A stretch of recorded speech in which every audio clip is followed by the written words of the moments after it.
गौतम, आज तुझ्या आवडीची बटाट्याची भाजी बनवली आहे. मावशी आल्या की नीट जेवण करून घे. अभ्यास कर. मावशींना सारखा टी व्ही लावा म्हणून त्रास देऊ नको. मला थोडा उशीर होईल यायला. अरे, ऐकतोयस का? हो ग आई, जा तू ऑफिसला निवांत. आणि मी नाही त्रास देणार मावशींना. तू येईपर्यंत सगळा अभ्यास करून ठेवेन. ओके माझं पिल्लू ग. अरे, काळजी वाटते कारण आजी आजोबा नाही येत ना घरी. अगं मावशी आहेत, त्या पण खूप काळजी घेतात माझी. बरं. तेवढ्यात साधनाचा फोन वाजला. हॅलो साधनाताई, मी रमा मावशी बोलते. जरा उशीर होईल यायला. अचानक हॉस्पिटलमध्ये आले. सकाळी फोन आला डॉक्टरांचा आणि पैशाची पण सोय झाली म्हणून आले. तुम्ही ऑफिसला जा. मी अर्ध्या तासात येते लगेच. शेजारी सांगा लताबाईंना लक्ष ठेवायला. साधना म्हणाली, बरं मावशी, या तुम्ही सावकाश. खूप दिवसापासून जायचं चाललं होतं तुमचं दवाखान्यात. मुहूर्त लागला एकदाचा. बरं ठेवते फोन. आणि गौतम थांबतोय ना घरी एकटा तोवर? बरं म्हणून फोन ठेवला आणि गौतमला सूचना देऊन ती बाहेर पडली. गाडी चालू करून निघणारच होती तेवढ्यात वंदू काकूंनी तिला आवाज दिला. साधना, थांब जरा, तुझ्यासोबत बोलायचे आहे. साधना जरा नाराजगीने थांबली. आज आधीच उशीर होत होता आणि त्यात परत काकूंनी आवाज दिला. अगं गौतमचं काय चाललंय सध्या? काय काकू, त्याचं काय असणार विशेष? आहे घरात, अभ्यास करत आहे तो. तसं नाही ग, तू जातेस ऑफिसला. आजी आजोबा दुपारी झोपतात जरा वेळ. रमा असते पण ती काही त्याच्याबरोबर बाहेर जाऊन नाही लक्ष ठेवत. काकू काय म्हणायचे आहे तुम्हाला? जरा स्पष्ट बोलता का? मला काही कळत नाही आहे. अगं 3-4 दिवसापूर्वी त्याला मालतीबाईंच्या स्वयंपाकघराच्या खिडकीतून आत जाताना पाहिले. कपडे सगळे खराब झालेले. त्या दिवशी संध्याकाळी शेजारच्या वस्तीवरचा तुका त्याला पैसे देत होता. आणि परवा आपल्या सोसायटीमधल्या बागेत सगळ्या मुलांकडून पैसे गोळा करून मोजत होता. तुझ्या काकांनी त्या मुलाला हटकले तसे सगळे पळाले. साधना शॉक होऊन ऐकत होती. हे काय ऐकते? आणि तेही तिच्या गौतमबद्दल. गौतम चोरी करतोय का? भीक मागतोय पैशासाठी? पुढे काकू म्हणाल्या. आजीलाच सांगणार होते त्याच्या. म्हटलं उगाच तुला सांगून कशाला तुला त्रास करून द्यायचा. पण ते दोघे गावाला गेल्याचं कळालं म्हणून मग सांगावं लागलं तुला. गौतमला मी पण अगदी त्याच्या लहानपणापासून ओळखते ग. तो किती सुसंस्कारित मुलगा आहे मला माहिती आहे. पण त्याचे हे वागणं मलाही न पटण्यासारखं आहे. म्हणून म्हणलं तुझ्याच कानावर घालावं. बरं जा तू आता, पण लक्षात ठेव ग बाई त्याच्यावर. बाप 3-3 महिने फिरतीवर असतो. उगाच त्याला कळालं तर तुझ्यावरच त्याचा राग निघायचा. काळजी घे आणि जरा सांभाळ गौतमला. विचार काय करतोय ते. साधनाचा रागाचा पारा खूपच चढला होता. आई, मामांजी आणि रमामावशी एवढे सगळे असताना गौतम काय करतो याची कोणालाच खबर नसावी. त्यांच्या जीवावर निर्धास्त होऊन मी काम करते. आजी आजोबांच्या संस्कारात गौतमची योग्य घडवणूक होईल या आशेने तिने त्या दोघांना गावावरून इथे बोलून घेतले. आणि हे काय समोर आले आज? तिला भोवळ आली. क्षणभर तशी स्तब्ध होऊन ती जरा सावरली. ऑफिसवर फोन करून येत नसल्याचे कळवले आणि या प्रकरणाचा छडा लावायचा ठरवले. गौतमचा विचार करताच तिला त्याचा निरागस चेहरा समोर आला. तो असे काही करणार नाही याची तिला खात्री होती. मग कोणी त्याला फसवत तर नाही ना? गाडी लावून ती तशीच घराकडे वळाली. समोरचे दृश्य पाहून ती तिथेच थबकली. समोर दारामध्ये शेजारच्या वस्तीवरची मुले उभी होती. त्यांच्यासोबत गौतम दाराला लॉक करून कुठेतरी बाहेर निघाला होता. त्याला तसा पाहून तिचा राग अजूनच उसळला. जोरात ओरडून ती गौतमला दरवाजा उघडून आत घेऊन गेली. तिला आलेली बघताच ती मुले पण तिथून पसार झाली. आत आल्यावर साधना गौतमला हातात येईल त्या वस्तूने सटासट मारू लागली. गौतमला काही कळेना. आई का मारते आहे? तो आई थांब, नको मारू, मी काय केलंय? आई आई. तो बिचारा कळवळत मार चुकवण्याचा निष्फळ प्रयत्न करत होता. पण साधना रागाने जणू पेटली होती. त्यात ती गौतमला अख्खं बाजून काढत होती. मारून मारून हात दुखू लागला तेव्हा ती कुठे शांत झाली. त्याला तसाच सोडून ती पुन्हा बाहेर जाऊन बसली. रडून रडून गौतम पण ग्लानी येऊन झोपून गेला. झोपेत पण हमसून दचकत होता. ती डोळे मिटून पडली सोफ्यावर. तिलाही तिथेच डोळा लागला. अर्धा तास गेला असेल. तिला जाग आली. पटकन उठून बेडरूममध्ये गेली. गौतम तसाच झोपला होता. तोंडावर अंगावर माराचे वळ दिसत होते. तिला खूप भरून आलं. त्याच्या अंगावर हात फिरवून रडत राहिली. गौतम अजून ग्लानीतच होता. नको मारू आई, नको मारू आई बडबडत होता. साधना बाहेर आली. तिला आठवलं 2-3 दिवसापूर्वी गौतम घरी आला तेव्हा त्याचे कपडे सगळे खराब झालेले. तिने विचारलं तर म्हणाला होता की खेळताना पडलो. तिनेही दुर्लक्ष केलेले. कपाटात परवा तिची नजर चुकून त्याला एक डब्बा ठेवताना असेल काहीतरी म्हणून तेव्हाही तिने लक्ष नाही दिले. आता तिलाच राग येऊ लागला. खरंच का तिचं मुलाकडे दुर्लक्ष होते? सासरे आहेत म्हणून ती निर्धास्त झाली. सोबत रमामावशी आहेत. अरे रमामावशी म्हणाल्या पैशाची पण सोय झाली म्हणून आज दवाखान्यात गेल्या. म्हणजे रमामावशी तर त्याला पैसे आणायला लावत नव्हत्या ना? नाही मावशी असे करू शकत नाहीत. मग गौतमला काय गरज पडली पैशाची? का आई बाबा गावाला जायचे म्हणून त्यांनी पैसे मागायला लावले?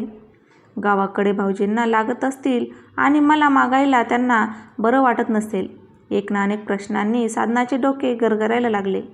तिने ह्याचा सोक्षमोक्ष लावायचा ठरवला. पहिलं वस्तीतल्या त्या मुलांकडे जाऊन विचारू म्हणून ती निघाली. दार लावून निघाली तर मालतीबाई भेटल्या. तिला आठवलं वंदू काकू म्हणाल्या होत्या की गौतम त्यांच्या स्वयंपाकघराच्या खिडकीतून घरात गेलेला. ती लगेच त्यांना थांबून म्हणाली, काकू गौतम तुमच्या घरी काय करत होता 2 दिवसापूर्वी? त्या म्हणाल्या, अगं मी आज पहाटेच आले गावावरून. मला नाही माहीत गं, काकांना विचार. आणि तू काय एवढी ओढल्यासारखी दिसतेस? काय झालं? ठीक आहे ना?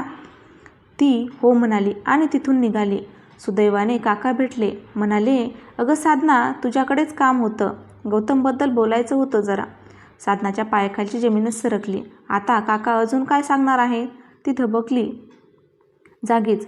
पुढे काका म्हणाले, अगं घाबरू नकोस, त्याने काही केलं नाही. पण अगं किती त्याचे गुण गाऊ? एवढा चटपटीत आणि समजूतदार मुलगा आपल्या इथे शोधून सापडणार नाही. काका काय सांगताय तुम्ही? अगं हो, एकतर पुढे मध्ये एकदा आला माझ्याकडे आणि म्हणाला की आजोबा मला काहीतरी काम सांगा आणि ते झालं की तुम्हाला द्यायचे तेवढे पैसे मला द्या. कशासाठी रे पैसे? आणि काम काय करणार? आई नाही का देणार तुला पैसे? आई देईल पण मला तसे पैसे नको आहेत. म्हणजे स्वकष्टाने हवे आहेत ना म्हणून. गौतम बरं मग आज माझ्याकडे नळाचे काम करायला माणूस आलाय, त्याला मदत कर, मग देतो तुला पैसे. काका म्हणाले, आपल्या मागच्या वस्तीतला तो कराम आला होता. स्वयंपाकघरातल्या बेसिनला पाणी येत नाही नीट. पाईप बदलावायचा होता. त्याला काही स्वयंपाकघराच्या खिडकीतून खाली उतरता येईना. मग गौतमने खाली उतरून तिथला पाईप तुकारामच्या सांगण्यावरून काढून दुसरा पाईप बसवला. अगदी सहज, काहीही गडबड न की धसमुसळेपणा नाही. अगदी शिस्तीत सारं काम केलं बघ. मग दिले त्याला पैसे. जाताना तुकाराम पण खुश झाला आणि त्याने पण पैसे दिले त्याला. अगं पण ह्या गडबडीत मी त्याला विचारायचीच राहून गेलो बघ की पैसे कशाला हवे आहेत म्हणून. तू आत्ता दिसलीस म्हणून म्हटलं विचारावं तुला. काका साधनाला कळेना काय उत्तर देऊ. ती एवढंच म्हणाली, काही नाही काका, शाळेमध्ये काहीतरी सांगितलं आहे. बरं असू दे, पण खूप गुणी पोर आहे हो. नशिबवान आहेस बघ तू, असा नक्षत्रासारखा मुलगा आहे तुला. एक बाजू स्पष्ट झाली होती की गौतमने चोरी नव्हती केली. साधना जरा शांत झाली, पण प्रश्न अजून सुटला नव्हता. तो म्हणजे गौतमला पैसे कशासाठी लागत होते? तिला रमामावशी येताना दिसल्या. तिने मागचा पुढचा विचार न करता पटकन विचारले, मावशी पैसे कुठून मिळवले आज तुम्ही दवाखान्यासाठी? मावशींना काही कळेना. ताई अशा का विचारत आहेत? काय झालं ताई? अहो विसरल्या का तुम्ही? मी परवाच म्हणाले होते तुम्हाला मुलगी येणार आहे. अहो ती देऊन गेली आज पैसे जाताना. साधनाला उगीच लाजल्यासारखं झालं आणि जास्त काही बोलले नाही म्हणून त्याचं जरा बरं वाटलं. काही नाही, समोर दिसल्या म्हणून पटकन विचारलं. साधना म्हणाली, पण तुम्ही यावेळी अजून घरी कशा आहे? गेल्या नाही का ऑफिसला? आणि ताई तुम्ही अशा का दिसत आहेत? काही झालं आहे का ताई? रमामावशी. आता मात्र साधनाचा बांध फुटला. ती तिथेच मटकन खाली बसली आणि रडायला लागली. रमामावशी घाबरल्या. ताई काय झालं? काय होतंय ताई? शांत व्हा. त्यांनी तिच्या पिशवीतून पाण्याची बॉटल काढून साधनाताईला पाणी प्यायला दिले आणि त्या दोघी मग जरा बाजूला जाऊन बसल्या.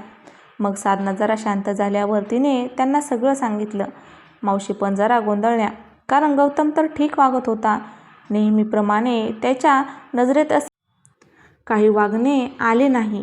त्यांच्यासोबत तो तासभर खेळायला बाहेर जायचा, पण आईच्या वेळेला त्यांच्यासोबत परत यायचा. मग त्या म्हणाल्या, ताई चला आपण त्या वस्तीवरच्या मुलांकडे जाऊ. साधना हो म्हणाली आणि दोघी निघाल्या. तिथे गेल्यावर मगाशी घराजवळ दिसलेली मुले तिला दिसली. तिने त्यांना आवाज दिला तशी ती घाबरली आणि जायला लागली. पण साधना म्हणाली, घाबरू नका, या इकडे. ती मुले बिचकत जवळ आली. मावशी म्हणाली, काय रे पोरांनो, कसले उद्योग करता? गौतमला कोणाला पैसे मागायला लावता आणि नसती कामे करायला सांगता. मुले आधीच घाबरली होती. ती काही बोलली नाही. त्यांच्यात एक मुलगा होता. मग तो जरा ओरडून विचारल्यावर सांगू लागला, तो आणि गौतम एकाच वर्गात आहेत आणि वर्गातल्या एका मुलाला पैशाची मदत हवी आहे, म्हणून सगळी मुले काही ना काही काम करून पैसे जमवून गौतमजवळ ठेवायला देतात. पुढच्या सोमवारी पण पैसे जमा झाले की त्या मुलाला द्यायचे आहेत, असे त्याने सांगितले. कोणाला हवे आहेत पैसे? आम्हाला त्यांच्याकडे घेऊन चल, म्हणाल्यावर तो लगेच तयार झाला. सगळे मग जरा अजून आत वस्तीवर एका पत्र्याच्या खोलीजवळ आले. केशव आहे का काकू? एकाने आवाज दिला. तेवढ्यात गौतमच्या वयाचा एक मुलगा बाहेर आला, पण साधना आणि मावशींना बघून दारातच उभा राहिला. दुसरा मुलगा त्याला म्हणाला, गौतमची आई आहे. त्याने मग आईला आणि वडिलांना आवाज दिला. तसे ते दोघे बाहेर आले. नमस्कार करून आत या म्हणाले, पण त्या दोघी बाहेरच थांबल्या. मग केशवची आई म्हणाली, ताई तुमचा मुलगा खूप हुशार आहे, खूप छान वळण लावले तुम्ही त्याला. आत्तापासूनच एवढा विचारी आणि माणुसकी असलेला एवढासा पोर मी पाहिला नाही. तुम्ही खूप भाग्यवान आहे, असा मुलगा तुम्हाला आहे. साधनाला आता मात्र स्वतःचीच लाज वाटू लागली आणि गौतमवर हात उचलला याचे खूप वाईट वाटू लागले. पुढे केशवची आई म्हणाली, केशवचे वडील रिक्षा चालवतात, त्यांना हृदयाला होल आहे, म्हणून त्याचं हृदयाचं ऑपरेशन करायला सांगितले आहे डॉक्टरांनी. खर्च आम्हाला परवडण्याजोगा नाही. मी धुण्या भांड्याची कामे करते, कर्ज काढलं आहे थोडे, कामावरून पैसे उचलून घेतले, तरी पण तेवढ्यात भागेल असे वाटत नाही. केशव मग तुमच्या सोसायटीमध्ये गाड्या धुवायला येतो, कोणाची बारीक सारीक कामे करून देतो. हे तुमच्या मुलाला कळालं आणि त्याने घरी येऊन आमची एखाद्या शहाण्या माणसासारखी समजूत काढली आणि म्हणाला, माझ्या बाबांना सांगतो राहिलेल्या पैशाची मदत करायला. केशूचे वडील नको म्हणाले, आम्ही कष्टकरी माणसे आहे, परत तुमचे पैसे कधी फेडणार आम्ही? आम्हाला जेवढं जमेल तेवढंच करतो आम्ही जमा, बाकी देवाचा आधार. त्यांचे बोलणे ऐकून त्याला खूप वाईट वाटले. मदत करायची इच्छा त्याला स्वस्त बसू देईना. मग त्याने सगळ्या मुलांना जमवून सुट्टीच्या दिवशी आपल्याला झेपेल अशी कामे करून पैसे कमवायचे असे ठरवले. म्हणजे नंतर कोणाला पैसे परत द्यायचा प्रश्नच राहणार नाही. आणि त्याप्रमाणे ही सगळी मुले छोटी छोटी कामे करून गौतमजवळ पैसे जमा करतात. आणि आम्हाला कालच 10,000 रुपये त्यांनी आणून दिले. परत 2 दिवसांनी जमा झाले की आणून देतो म्हणालेत. साधनाला काय बोलू ते समजेना. ती तशीच तिथून निघाली. मावशी तिच्या मागे मागे पळत आल्या. साधना तडक घरी आली. दार उघडून आत बेडमध्ये पळाली. गौतम उठला होता. खिडकीत बसून विचारात मग्न झाला होता. डोळ्यातून अजूनही पाणी येत होते. आईला बघून तो अजूनच घाबरून अंग चोरून बसला. साधनाला खूप गलबलून आले. तिने त्याला तसाच जवळ ओढून घेतला. त्याचे भरभरून पापे घ्यायला लागली. मला माफ कर माझ्या लेकरा, आई खूप वाईट आहे ना. माझ्या सोन्यासारख्या लेकरावर हात उचलला. गौतम निरागसपणे तिला म्हणाला, आई तू मगाशी इतकं मारलं आणि आता काय झालं तुला रडायला? मग तिने त्याला काय काय झालं ते सांगितलं आणि आता खरं काय ते कळाल्यावर स्वतःचीच कशी लाज वाटते तेही सांगितलं. गौतम मग आईला मिठी मारू लागला. आई मी चुकलो, मी आधी तुला सांगितले असते तर तुला पण एवढा त्रास नसता झाला. पण आई मी काही चुकीचे कधीच नाही वागणार. मावशी दोघांचं प्रेम बघून रडत रडत म्हणाल्या, बस झाला आता रडणं, आधी जेवायला चला, दोघं पण उपाशी असताल. येताना मुलीने केलेले गुलाबजाम आणलेत मी, चला हात पाय तोंड धुवून घ्या, तोवर मी दोघांची पानं वाढते. चला आवरा. खरंच किती निरागस असतात ना लहान मुले. त्याने रागस भावना जपताना त्यांना आपण काय करतोय आणि ह्याचे काय परिणाम होऊ शकतात याची काही कल्पना नसते. बस स्वच्छ निर्मळ मनाने काहीतरी निरागस कृत्य करत राहतात. मोठ्यांच्या मनाने मात्र त्यांना समजून घ्यायला हवे असते आणि नेमके तिथेच मोठे चुकतात. वरवर आणि स्वतःच्या बुद्धीने लहान मुलांच्या कृतीची चुकीची समजूत करून घेतात आणि लहानांना स्वतःची अक्कल शिकवत राहतात. लहान मुले त्यांच्या बुद्धीने काहीही करू शकतात याची त्यांना खात्री वाटतच नाही. लहान मुलांना गृहीत धरताना स्वतः त्यांच्यावर केलेल्या संस्कारांना का विसरून जातात बरे ही मोठी माणसं.